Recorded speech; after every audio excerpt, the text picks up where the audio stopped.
And as part of our Monstrous Love series, we're talking about Nosferatu from 2024. Yeah. So we are counting down to 300. This is our 298th episode.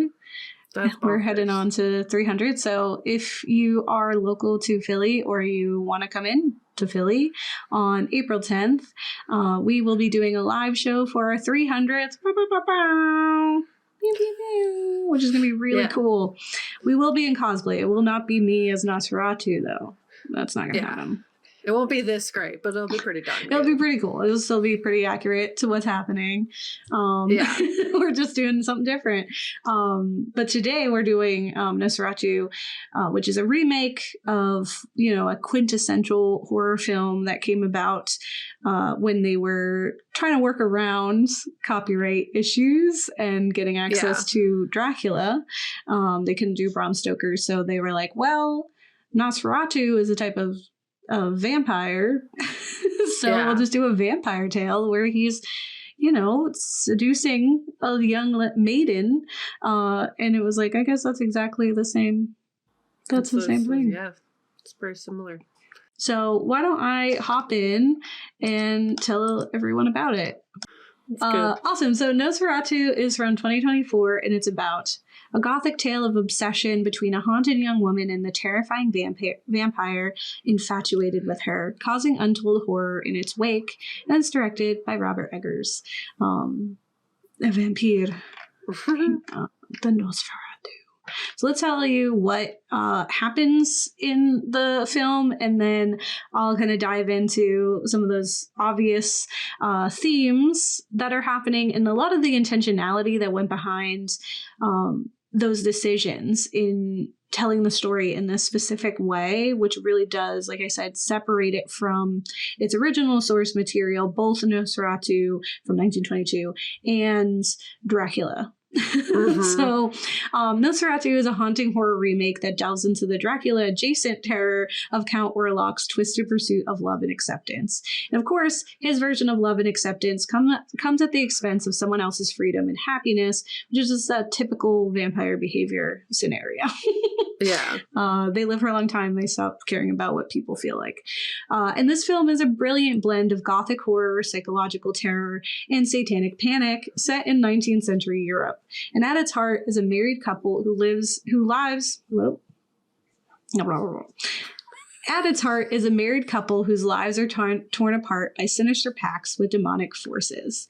In your defense, you're 100 years old. You're hundreds of years old. I'm 100 years old. Yeah. I forget words. I've been living in the woods. I don't even say anything about the Romani people in my section, but shout out to them. They were trying. And that was also intentional, the procedure with the young woman on the horse.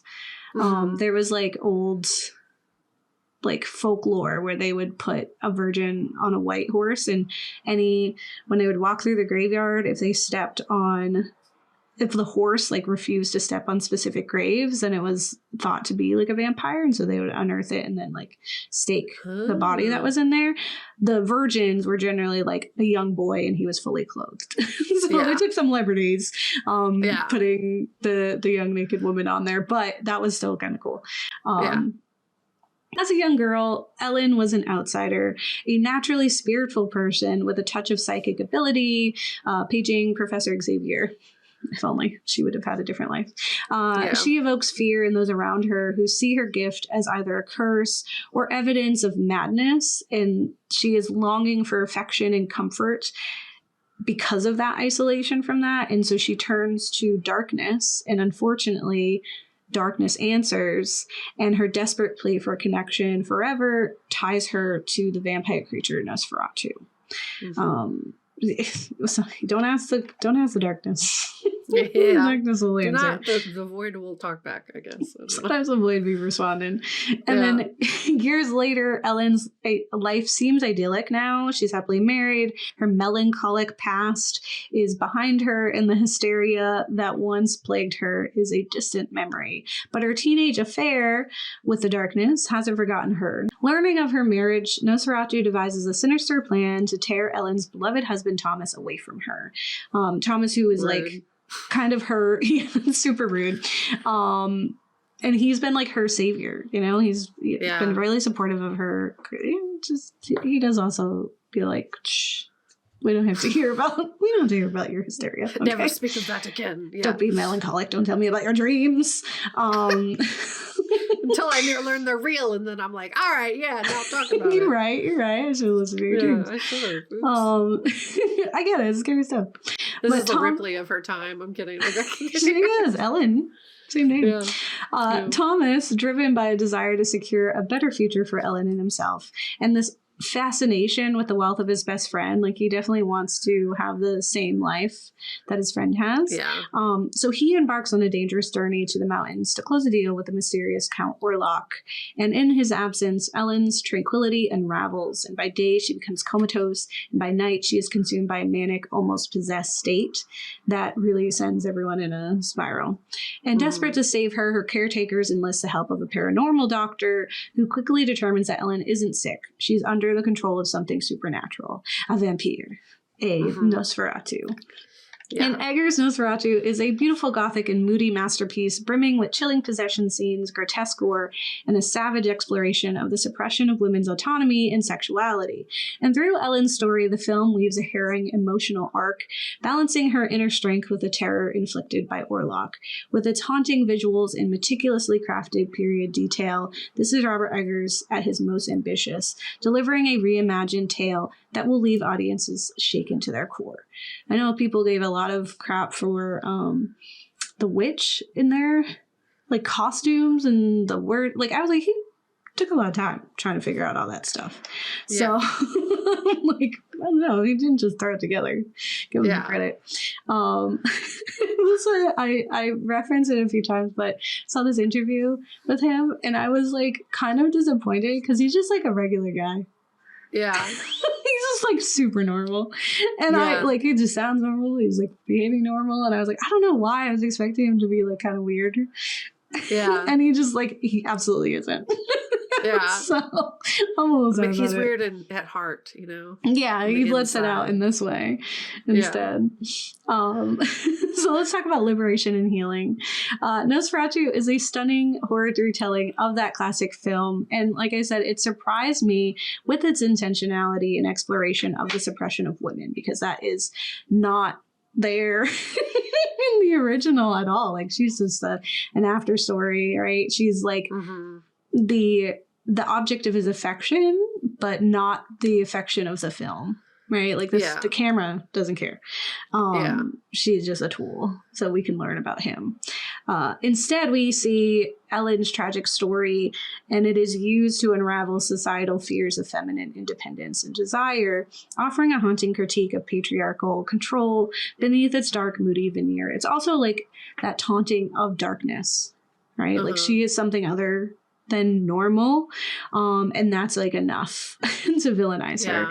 So as Eggers explains in that interview that I saw where he's very normal with CBS Saturday Morning, Ellen's story is a late addition to the original film. He says like it's kind of tacked on at the end.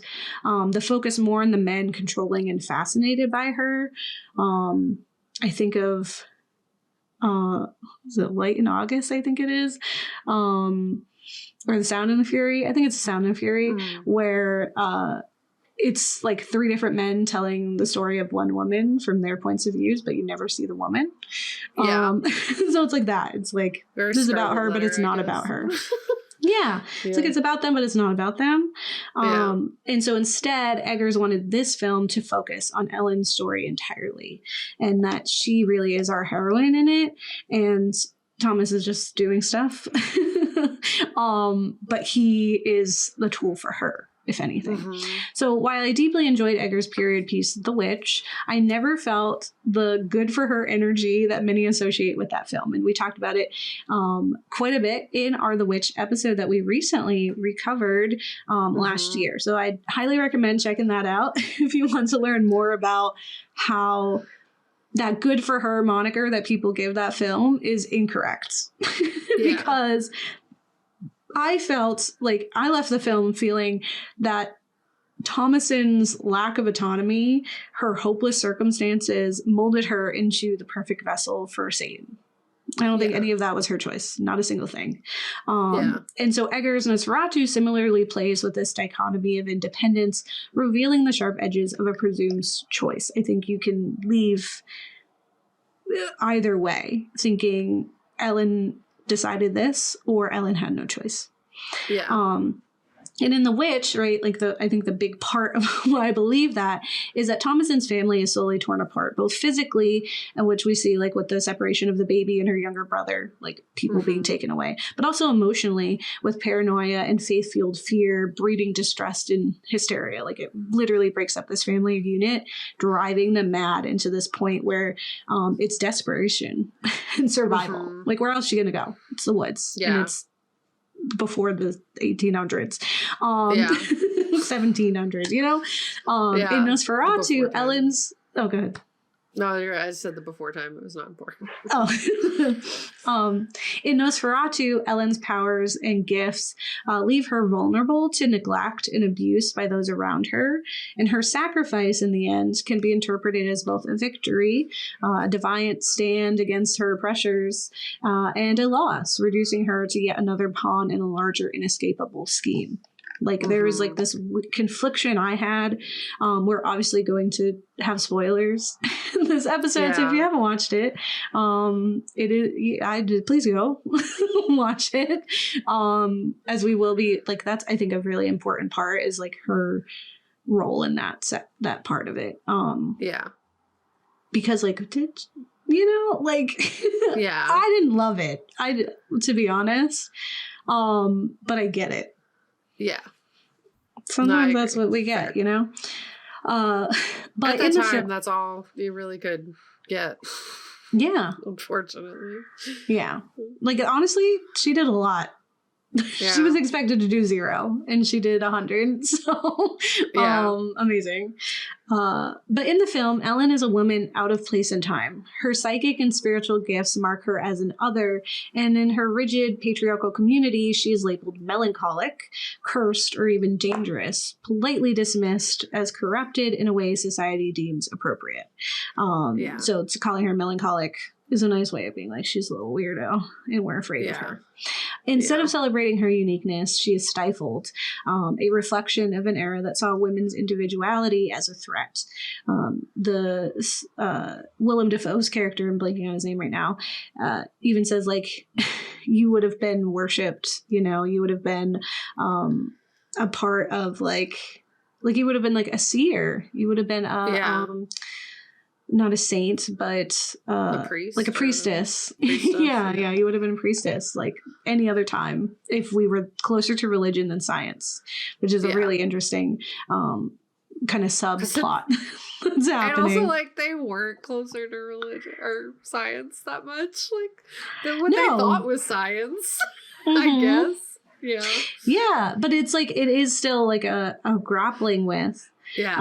Because they weren't fully just religion where, you know, you could value something like that. But they were, so that's why they try so hard and long to reason her illness away. And they're like, put more leeches on her. I don't know. Tighten up her corset more. Make it so she can't breathe. Knock her out. Tie her up. She's just being too much. Give her drugs. Give her a drug, give her whatever to get her to shut the fuck up. And so in this 19th century hellscape of gloom and fear, women are expected to be seen and not heard, and only in a specific way should they be seen. They must be demure, pure, submissive, and any deviation marks them as outcasts, sinful, dangerous, like I said. And while Ellen's spiritual gifts made her family uneasy, which, you know, probably made them uncertain about like witchcraft or demons, they still tolerated her, and it wasn't actually until she engaged in a sexual act that she was deemed truly lost and cast aside. Yeah. Like, it wasn't until she had whatever weird situation happens with Nosferatu in the beginning, or Count Orlok, when she was a teen and very desperate. But when he finds her, it looks like something had, like, that she had been involved with someone in an intimate way. And so that's the turning point. That's when, like, now you've gone too far. Now you're worthless. We don't want you anymore. And so now, at the start of her new life, happily married, she is a properly nailed down, hammered down. Ellen embodies the ideal wife. She is delicate, obedient, and perfectly in place. Her happiness is tethered to her husband's success, and her existence is a reflection of societal expectations. She's learned to control her melancholy. She doesn't suffer from that anymore because she keeps quiet. Because then she can have love, right? And even her modest, meticulously tailored clothing reinforces this demure ideal. She's adorned with delicate flowers, covering her entirely, like the clothes cover her entirely. There's no skin showing. And every detail is intentional, from her attire to Eggers' dialogue and set design, crafting a world where conformity is both an aesthetic and a cage. It's, like I said, very intentional. In one hauntingly beautiful scene, which I would say much of this film is hauntingly beautiful, Ellen drifts through her home like a ghost, often, her white nightgown billowing as if caught in an unseen current. And she moves in a trance, her face vacant, yet her motions eerily peaceful. And the house, bright and sterile, feels oppressive, while creeping shadows outside the windows claw their way in. You see a lot of, like, his hands kind of following her. And this is obviously a chilling omen of Orlok's tightening grip on her life, and the fact that he is, like, no matter how physically far away he is, he's right there. Controlling things. And Ellen's unraveling is as tragic as it is terrifying. Like, it is truly a exorcism film at moments, with her doing some crazy stunts, because with Thomas gone, she slips into a disturbing pattern, right? Like I said before, she's comatose during the day and she's wild and frenzied at night, where they're, like, tying her up and knocking her out with drugs because she won't sleep otherwise. Her hysteria, which is a label that was often slapped on women throughout history to dismiss their emotions and independence and feeling and whatever, takes center stage. But Eggers is using this specifically, and it doesn't just, like, it's kind of, like, said and then we're harped on it, as clearly this is not the answer. So we are presented with Ellen's possession not as madness, but as a spiritual or supernatural manifestation of everything she's been forced to suppress. Her desires, her fears, her very self. It's less about her losing control and more about the inevitable eruption of everything society has worked so hard to silence. And she has moments of control and freedom from society's expectations in these bouts of insanity, where we see her, like, specifically in the same stripped down clothing. Like, that's one, like, sign of her being independent, is that she's not putting on airs. She isn't wearing these, like, glorious clothes anymore.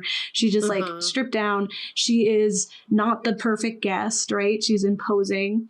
And her hysteria allows her to vocalize and emote the pain that she is otherwise forced to tamper down.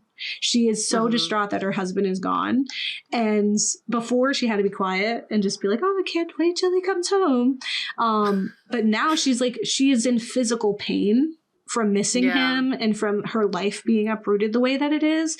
And through that hysteria and like insanity that the melancholy that she's under, that's the only time she would ever get to like voice that and yell out about it. Yeah. Costume design, I've mentioned already a few times, but it does play a really significant role in the film. There is this interview with a costumer on IndieWire in a piece called "The Costumes of Nosferatu Are Gorgeous." They also tell a story about female repression and liberation. And in it, she specifically highlights Ellen's corset as a key symbol. So it is tightened by men and even worn in bed in the scene. Like they're like, just tighten it up. Like while she's sleeping. While she's sleeping. While she's sleeping, insane.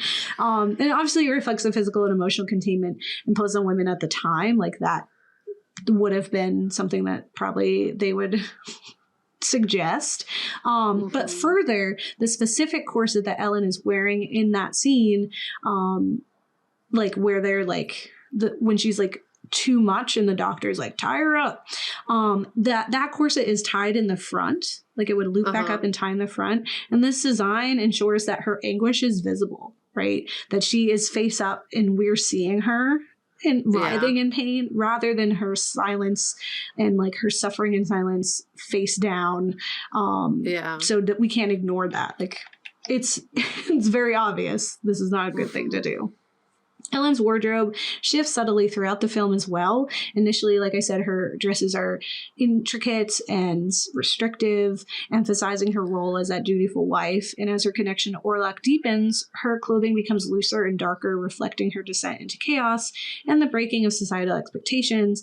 And in that emotional and sexually charged scene with her husband, you'll know what I'm talking about when you watch the film, she is in a plain striped dress that she tears apart in her grief and madness, and the facade of structure crumbling away under her desperation to be seen and heard by the person who loves her and had previously been her healing and freedom, and who had abandoned her despite her being like, you can't do that, don't do that. Yeah, please don't do it. And it isn't until Thomas gives in to her darkness that they are able to truly reconnect and find power to fight back. Like, he's in a fugue state, he's still like reeling and going on, and then she confronts him and she's like, you can't even. You never please me as he could. You know? And it's not even about Orlok at that point. It's that she has a darkness, that she has things that she's been having to tamper down. And she's like, you can't handle that. And he's like, hold up. Hold my trousers. And then he does. And it's really weird. It's really aggressive and crazy. But it isn't until they do that then he's able to like get his head together to then want to fight for her. Instead of just kind of like being a little pathetic. It was that most of the time. Eggers' portrayal of Orlok as a predatory, manipulative force strips away any romantic allure typically associated with vampire stories, which is also my favorite part of this piece.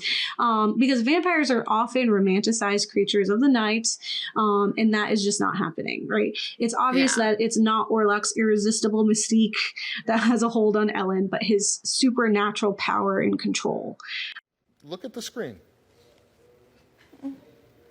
That's mine. And that's what you're going to settle for. I'm going to stick beside him. Eggers intentionally leaves Orlok decrepit and sinister, like his body is really gross all the time. It's disgusting. Because he's old and dying. He's like a zombie. Yeah, he's a zombie. Exactly. He was not frozen in time like Twilight, you know? Further, her attraction and desire for him isn't about him. It's about an answer to her cries in the dark. Any answer would have worked for this woman who was so desperate for attention and care, right? Literally anyone could have answered that, right? She calls for a guardian angel, a spirit of comfort, anything. She literally says anything to the darkness. And Orlok exploits this yearning, grooming her for his own purposes. And it is the repression of Ellen's darkness that opens her up to this vulnerability and abuse, in turn harming the world around her from her suffering. Like, she's not able to be true to herself, and so it affects everyone around her.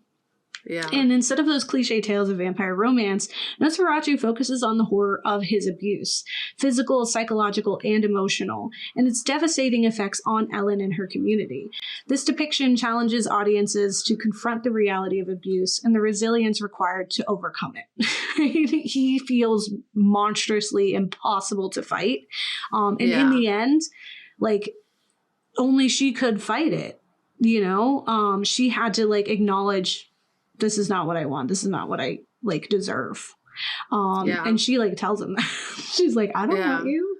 I didn't ask for you. Okay. I asked for whatever. And yes, you fit into that category, unfortunately. But I don't like you like that, dude. And specifically with his like unnervingly gaunt physicality, his slow, deliberate movement, his grotesque makeup, his like broken speech, and like that is very like, his vocal cords are old and tired because he's only talking about one weirdo. Yeah. Yeah. Like, you know, like when you hear a raven speak. Yeah. It's like, that shouldn't be happening. Yeah. And yeah, he just talks about one guy forever, right? And now he's like, now I'll talk to you. Ellen, say yes to me. And it really just gave this like sense of unease. Like there's never a time where like maybe, and even like maybe he's cute. It's like, no. And I'm saying this as like a monster loving girly, okay? Like I will read a monster romance, right? But there's never a moment where I was like, well, like, no, not at all. If any, the only thing that was like was honestly the moment with her husband. It was really gross. There was moments I was like, no, thank you. But there was a raw energy there that I was like, that's like what you look for in monster romance. It's like that draw you can't say no to. This was, everyone wants to say no to this. Yeah. Anyone who's like in Nosferatu, you're watching the wrong movie, first of all. Two, what? Yeah. I don't want to yuck anyone's yum, but this one, he's really like literally a monster. There's nothing redeemable. And like I said before, even Ellen like confronts him at moments, denying any love of him and accusing him of his manipulation and abuse, of having taken advantage of her in a moment of weakness. She's just like, okay, you're gonna kill everyone, so I love you. Like, do you hear yourself? That's not gonna make me love you, bro. You're toxic, bud. Yeah, you sound toxic. And he's just like, well, kill your husband. She's like, see, that's what I'm talking about. This is literally your example of the toxicity that I was just referring to. Actually, this is why I don't feel heard. Thank you for providing an example for the class. Yes. Yeah, like this is why we have this problem. And like I said, Orlok constantly speaks in cryptic, almost hypnotic tones, and even implies to Thomas that he is both fascinated by and entitled to Ellen. There's a constant of that, like he owns her, and Thomas is like, dude, she's just a lady. Like, what the? Yeah. Why are you doing all that? He plagues the world for her, which in other places might sound romantic, but it's gross. It's violent. Then Orlok isolates Ellen. He threatens her community and destroys her relationships, emphasizing the pervasive and psychological effects of his manipulations. Like it's abuser 101, to separate you from people, the only people who care about you, threatening harm of those people, not letting you speak for yourself, all that kind of stuff. And this manipulation leaves Ellen with no choice but to confront and destroy him to reclaim her life, which is why I feel like it's not a choice when you don't have two equal choices, you know? But it is like that, it feels more empowering than with Thomasin, who was giving up her power to serve that evil being. At least Ellen's like, I'd rather die, literally. So, and like it's taking him out with her, which is like powerful versus like just dancing with the devil in the forest. So like you're not defeating the devil in that moment. That's what I'm saying. Good for her. Where so just dancing naked for what, you but know? This like one, she ended his reign, you know, so that part I get it. Did she even want to dance naked? No one knows. No one asked her. Exactly. Like Ellen, she'd love to dance naked.